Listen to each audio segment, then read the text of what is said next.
অ্যান্টিমাইক্রোবিয়ালের অকার্যকারিতা নিজে জানুন, অন্যকে জানান। প্রতিরোধের এখনই সময় প্রতিপাদ্যে বিশ্ব অ্যান্টিমাইক্রোবিয়াল রেজিস্ট্যান্স সচেতনতা সপ্তাহ উপলক্ষে উপজেলা প্রাণী সম্পদ দপ্তর ও ভেটেরিনারি হাসপাতালের আয়োজনে বৃহস্পতিবার সকালে বরিশালের গৌরনদীতে বর্ণাঢ্য র্যালি ও আলোচনা সভা অনুষ্ঠিত হয়েছে।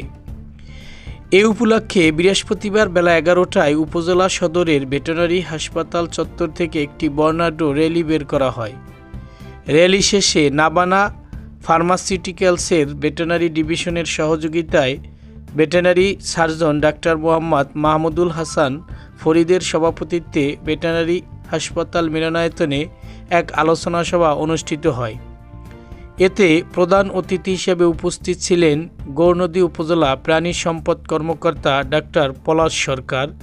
বিশেষ অতিথি হিসেবে উপস্থিত ছিলেন উপজেলা প্রাণী সম্পদ কর্মকর্তা ডাক্তার শেখ আরিফুর রহমান, নাবানা ফার্মাসিউটিক্যালসের ভেটেরিনারি ডিভিশনের রিজিওনাল সঞ্জীব কুমার তালুকদার, গৌরনদী ও আগৈলঝাড়া উপজেলা প্রাণী সম্পদ দপ্তর ও ভেটেরিনারি হাসপাতালের কর্মকর্তা কর্মচারীগণ সহ অন্যরা।